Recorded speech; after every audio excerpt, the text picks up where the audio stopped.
Everyone. नॉर्सेट 11 में सिर्फ अब 40 दिन बाकी हैं, तो इस वक्त हमें क्या करना है, हमें क्या पढ़ना है क्या नहीं पढ़ना। आप सबको यही सब क्वेश्चंस चल रहे होंगे, मेरे भी दिमाग में यही सब आते थे।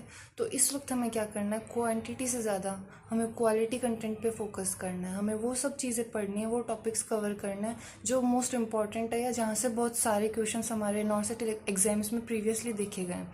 पहला टॉपिक हम लेते हैं साइकेट्रिक में जैसे टॉपिक हमारा टर्मिनोलॉजिस्ट, बहुत बहुत इंपॉर्टेंट टॉपिक, 5 स्टार टॉपिक मान लीजिए। इसमें से क्वेश्चन आता ही आता है। पिछले जो 3 नॉर्सेट गए हैं उनमें हर बार हमें टर्मिनोलॉजी पे क्वेश्चन मिले हैं। डिफेंस मैकेनिज्म है, बहुत इंपॉर्टेंट है।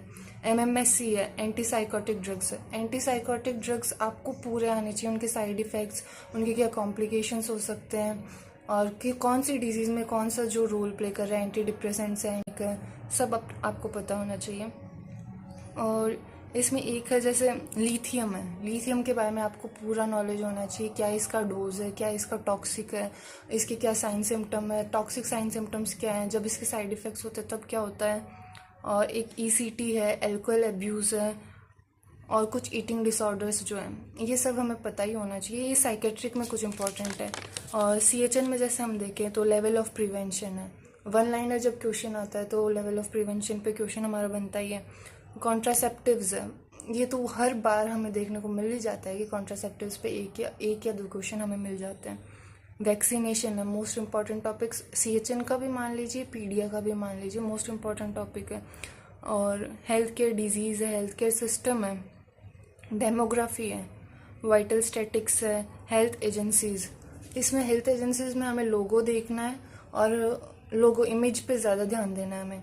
और जहाँ तक प्रोग्राम्स की बात है, पिछले 2-3 नॉर्सेट में बहुत से प्रोग्राम पे हमें फोकस करवाया है। नॉर्सेट 7 में, नॉर्सेट 10 में प्रोग्राम्स पे क्वेश्चंस बनते ही हैं, तो ये हमें याद रखना है। पीडिया में अगर हम बात करें तो नियोनाटोलॉजी अपने आप में एक बहुत इंपॉर्टेंट टॉपिक है। अपकार स्कोर है, फॉन्टेनल्स है, neonatal jaundice phototherapy 5 star topic है, इसको तो आपको आना ही आना चाहिए। नियोनेटल CPR है, 5 स्टार टॉपिक है। माइलस्टोन्स है, ब्रेस्ट फीडिंग है, और डिहाइड्रेशन, डायरिया, ORS, ये सब आपको पता होना ही चाहिए।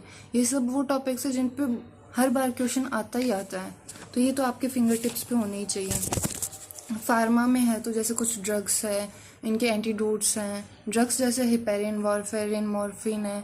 ये जो अपने CPR वाले ड्रग्स है, एड्रेनलिन है, एट्रोपिन है, ये इनका आपको पता होना चाहिए। लिथियम और डिगॉक्सिन एक अलग अपना सेपरेट टॉपिक हो जाता है, जिसका आपको पूरा एकदम ऊपर से नीचे तक का सारा पता होना चाहिए। FON की अगर अपन बात करें तो इसमें जो 5 स्टार टॉपिक्स है जो बहुत ज़्यादा इंपॉर्टेंट है, जिन पे हर बार क्वेश्चन मिलते ही हैं, तो उनमें एक आता है अपना सबसे ऊपर आता है CPR पे अपने को चाहे वेंटिलेशन कंप्रेशन वाला रेशियो पूछ ले, चाहे गाइडलाइंस पूछ ले, या इसमें जो ड्रग्स पे भी अपने क्वेश्चन मिलता है। नॉर्सेट 9 में मिला था, 10 में भी था, तो अपने को इस पर क्वेश्चन मिल सकते हैं। बेड सोर है, एवरग्रीन टॉपिक है। ट्यूबिंग्स है, ET, TT, NG, फॉल है, एवरग्रीन टॉपिक है, कभी भी आपको इन पे क्वेश्चन मिल ही जाते हैं। ये तो आपको आने ही चाहिए, फिंगर टिप्स पे होने चाहिए, इनके साइज़, कलर जो भी है। चेस्ट ट्यूब ड्रेनेज है, इसमें नर्सिंग केयर पे आपको पूछ लेता है, 2-3 बार पूछा भी है प्रीवियसली। एसिड बेस इम्बेलेंस है, मोस्ट इंपॉर्टेंट टॉपिक है एसिड बेस इम्बेलेंस, क्योंकि हर बार क्वेश्चन मिलता है। आपको pH दे देता है, PCO2, वो सारी वैल्यूज़ दे देता है, फिर आपसे पूछता है इसका क्या है, पेशेंट में क्या चल रहा है क्या नहीं है। पोजीशन है, ये मोस्ट इंपॉर्टेंट टॉपिक है। Blood transfusion, sterilisation, O2 therapy, airway management और बर्न। ड्रग कैलकुलेशन पे आपको 1-2 क्वेश्चन मिल जाते हैं, प्री में मिले चाहे मेंस में मिले, 1-2 क्वेश्चन मिल ही जाते हैं। एथिकल प्रिंसिपल्स है, TPN, सर्जिकल सेफ्टी चेकलिस्ट, और स्केल्स ये ऐसा टॉपिक है जो अभी नॉर्सेट ज़्यादा उठा रहा है। अलग अलग टाइप की स्केल्स आपको पूछ सकता है, तो ये आपको पता होना चाहिए। स्केल्स वाला टॉपिक अगर आप देखो तो टारगेट हाई में जो स्टार्टिंग के जो पेजेस हैं इंट्रो वाले, उधर बहुत बढ़िया से दे रखा है, तो उधर से आप कर सकते हो। MSN की अगर अपन बात करें तो MSN में मैं सबसे इम्पोर्टेंट सिस्टम से अगर अपन बात करें तो सबसे इम्पोर्टेंट, जैसे मेरा ये मानना है कि नर्वस सिस्टम जो है वो मोस्ट इम्पॉर्टेंट सिस्टम मानती हूँ मैं इसको, क्योंकि इसमें से बहुत सारे क्वेश्चंस बनते हैं और ये ऐसा टॉपिक है जहाँ पे अपन जल्दी से कंफ्यूज भी हो जाते हैं। तो इसमें जैसे अगर डिजीज़ पोर्शन की बात करें तो पार्किंसोनिज्म है, GBS है, MS है, stroke, myasthenia gravis, autonomic dysreflexia, GCS जो अपना स्कोर होता है, GCS नॉर्मल वाला भी और जो पीपल्स को जो अपन उसको इंक्लूड करके करते हैं वो वाला भी, दोनों आपको पता होना चाहिए। दूसरे नंबर पे है एंडोक्राइन सिस्टम। एंडोक्राइन में क्या है, सिंपल सा टॉपिक है बट अपन जल्दी से कंफ्यूज हो जाते हैं जिसकी वजह से अपने नेगेटिव मार्किंग हो जाती है। तो मेरे को लगता है ये बहुत इंपॉर्टेंट टॉपिक है। एंडोक्राइन में आपको हार्मोन्स, उनके रिलेटेड डिसऑर्डर्स पता होना चाहिए। ग्लैंड की अगर अपन बात करें तो थायराइड, एड्रिनल ग्लैंड ये पता होना चाहिए। डायबिटीज़ मेलाइटिस अपने को पता होना चाहिए बस। MSN में अगर अपन नेक्स्ट सिस्टम की बात करें तो CVS है। CVS में ECG मोस्ट इंपॉर्टेंट टॉपिक है, 5 स्टार टॉपिक है, हमेशा एक ना एक क्वेश्चन मिलता है, चाहे प्री हो चाहे मेंस हो। दूसरा है अगर MI है, MI में अपने को कार्डियक मार्कर्स पूछ सकता है, नॉर्मल उसके जो अपन केयर देते हो मैं उसका ट्रीटमेंट पूछ सकता है। डिसरिथमिया से क्वेश्चन आ सकता है। माइनर टॉपिक्स है जैसे रूमेटिक हार्ट डिजीज़ हो गया, DVT हो गया, वर्चुअस ट्राइड हो गया, वहाँ से क्वेश्चन आ सकता है। GI सिस्टम है अपना, नेक्स्ट सिस्टम GI है। GI से GI सेल्स पूछ सकता है, अलग अलग जो सेल्स है, वन लाइनर में अगर सिंपल क्वेश्चन आता है तो। और इसमें पेनक्रियाटाइटिस मोस्ट, मेरे को ऐसा लगता है पेनक्रियाटाइटिस इंपॉर्टेंट है। लिवर सिरोसिस अच्छे टॉपिक्स हैं। पेप्टिक अल्सर वाला जो टॉपिक है वो मोस्ट कॉमन अपन मान सकते हैं। और नॉर्मल जो ये अल्सरेटिव कोलाइटिस है, क्रोन्स डिजीज़ है, ये देख लेना।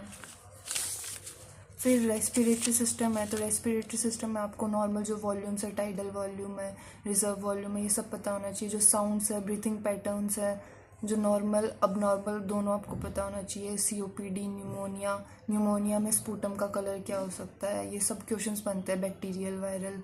और जो न्यूमोथोरैक्स है, अगर अपन ले तो OBG में जो भी रिसेंट जैसे क्वेश्चंस बन रहे हैं, मैन्यूवर पे बहुत से क्वेश्चंस बनते हैं, चाहे थ्योरेटिकल पूछ ले आपसे, जैसे नॉर्सेट 9 में पूछा था, प्री में थ्योरेटिकली आपसे पूछ लिया था कौन सा मैन्यूवर है, या नॉर्सेट 7 की तरह आपको बहुत सारे मैन्यूवर के इमेजेस देख के आपको पूछ सकता है कि कौन सा मैन्यूवर है। तो मैन्यूवर इज मोस्ट इंपॉर्टेंट। अभी जो नॉर्सेट 10 में जैसे क्वेश्चन आए थे एक्सेलरेशन डीएक्सेलरेशन वाले टॉपिक से, तो वो टॉपिक भी बहुत इंपॉर्टेंट है। PPH आपको पता होना चाहिए, इंडक्शन ऑफ लेबर के लिए, PPH के लिए जो अपन ड्रग्स यूज़ कर रहे हैं वो सब इंपॉर्टेंट है। बाकी सारे मैंने आपको स्क्रीनशॉट शेयर कर दिए हैं, आप लोग प्लीज़ देख लीजिए। ये मेरे अकॉर्डिंग जो मैंने PYQs जैसे सॉल्व किए हैं या जो मैंने मेरे टाइम पे जो तैयारी की थी उस टाइम के अकॉर्डिंग मेरे को ये लगता है मोस्ट इंपॉर्टेंट या हाई टॉपिक्स है जो इस टाइम पे अब जब 40 दिन बचे हैं या 1 महीना बचा है अपने पास, तो ये टॉपिक्स ये वो हैं जो कवर कर लेने चाहिए। सो आई होप ये वीडियो आप लोगों के लिए हेल्पफुल रहा होगा। Thank you very much.